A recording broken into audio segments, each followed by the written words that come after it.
de Lorenzo Anguissa يوزع كرة جول، كرة جول، لا تضيع الكرة من كمالة سخرية، يضيعها بن ياسر، غريب أمره. هذه رياضة أكبر فرصة للاثنين في ألوان نابولي واليساري. كمالة سخرية يضيع هدف الأسبقية، أي بداية سلسال ضيع منه إمكانية التصويب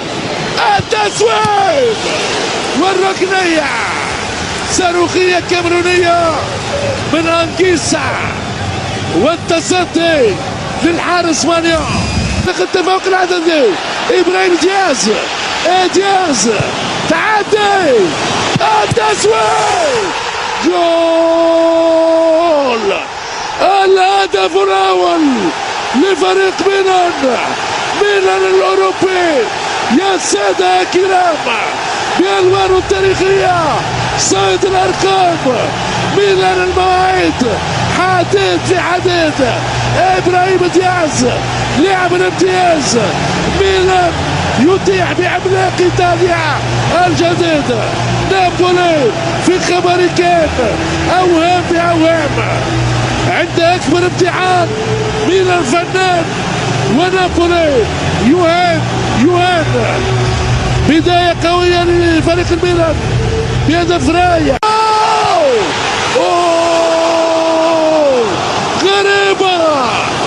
غريبة وعجيبة، أي إمكانيات فردية لرافائيل لياو الجوهرة البرتغالية، يهرب على كل دفاع نابولي بما فيها لورينزو والرحماني، ولكن يضيع هدف كل الأماني.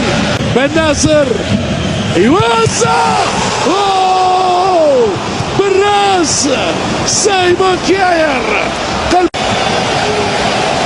هذا هي كرة سايمون كاير ترتدم بالعارضة للحارس، يمر يوزع كرة غدارة عن كيسا، ورقة صفراء ثانية تكون حمراء، احمرت في وجه الكاميروني. كرة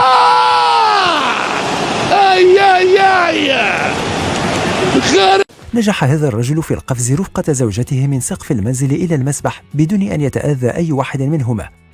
خطأ واحد كان سيوصلهما إلى المستشفى.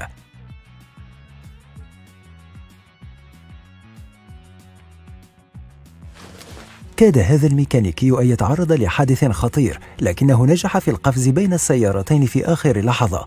لابد أنه بارع في عمله.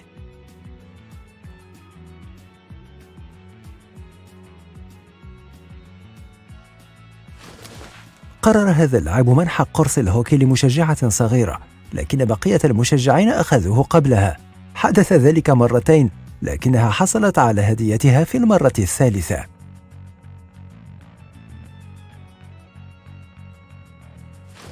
كاد هذا الرجل أن يصدم رأسه بحافة المسبح. لحسن الحظ أن رأسه كان بعيدا ببضعة مليمترات. كان من الممكن أن تتحول هذه القفزة إلى مأساة.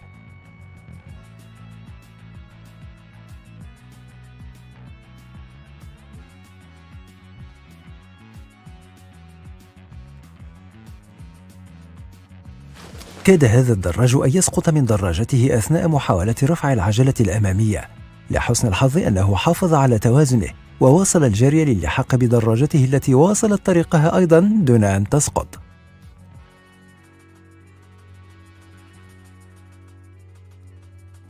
هذا الرجل يمارس رياضة الباركور. فجأة صادف رجلي شرطة فوق سطح أحد المنازل. لحسن حظه أن موهبته ساعدته على الفرار. Sorry. Parkour.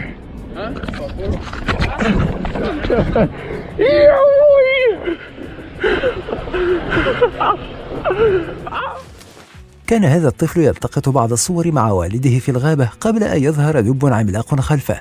لحسن حظهما أن الدب لم يكن جائعا واكتفى بالمشاهدة فقط.